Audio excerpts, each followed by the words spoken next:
ढबू खायला आवडत नाही आहे का? ढबू, ढोबळी मिरची, शिमला मिरची किंवा ढबू मिरची तुम्ही काय म्हणता मला कमेंट करून सांगा. याची मी अशी वेगळी भाजी बनवते आहे ना, अगदी 7 ते 8 मिनिटात बनवून तयार होते आणि तुम्हाला आवडत नसेल तर ही भाजी बनवून बघा. 100% सगळ्यांना आवडेल किंवा मी सांगते म्हणून एकदा तरी बनवून बघा. सगळ्यात आधी इथे मी ढबू मिरची घेतली आहे, स्वच्छ धुवून घेतली आणि त्यातल्या पूर्ण बिया काढून घेतल्या. या बिया काढल्यानंतर ही आपल्याला अशी लांब आणि पातळ कापून घ्यायची आहे.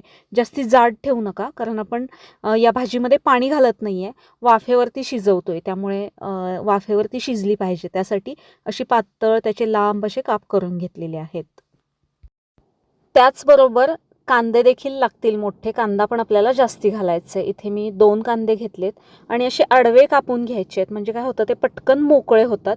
त्यामुळे कांदे देखील आडवे आणि असे पातळ कापून घेतले. कापल्यानंतर ते हाताने असे मोकळे करून घेतलेत.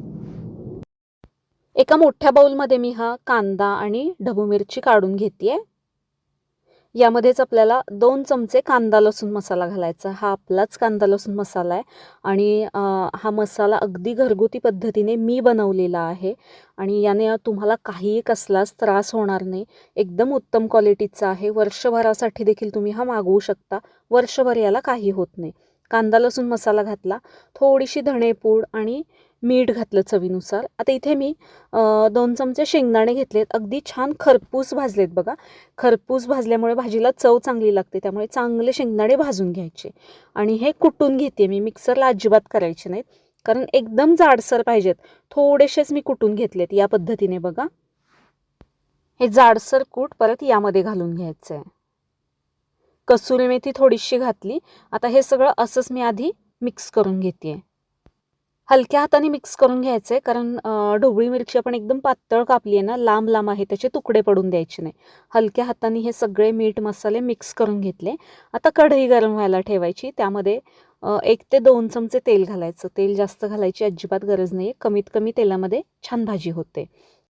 थोडीशी मोहरी घालायची आहे आणि 3-4 लसणाच्या पाकळ्या मी बारीक कापून घेतलेल्या आहेत. ठेचून पण तुम्ही घालू शकता. त्या यामध्ये घातल्या आणि जे आपण मिक्स करून ठेवलेलं आहे सगळ्या भाज्या, मीठ, मसाले ते घालायचं.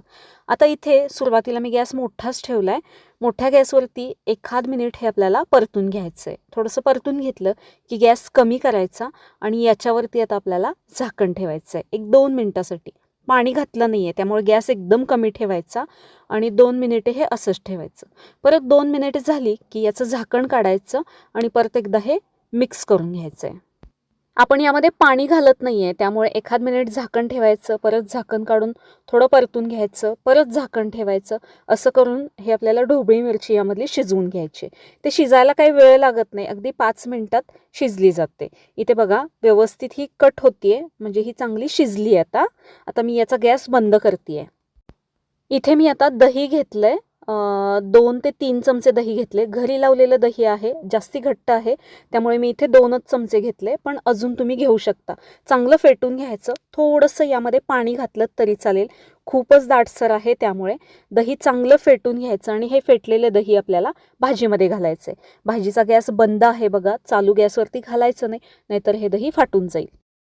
भाजी शिजल्या शिजल्या लगेचच मी गॅस बंद केला होता. आत्ता पण गॅस बंद आहे आणि ही भाजी आपली तयार झाली आहे. सगळ्यात शेवटी आपल्याला दही घालायचं आहे. तेही शिजवायचं नाही, नाहीतर दही फाटून जाईल. मस्त जबरदस्त अशी अगदी झटपट साधी सिंपल ढोबळी मिरचीची ही भाजी तयार झाली आहे. याच्यासोबत मी छान असा चौकोनी पराठा बनवते आहे, म्हणजे थोडंसं वेगळं काहीतरी मुलांना खायला छान वाटतं त्यामुळे असा बनवते. साधी चपाती बनवू शकता. साधी सिंपल कुठलंही वाटण न घातलेली ही ढोबळी मिरचीची भाजी.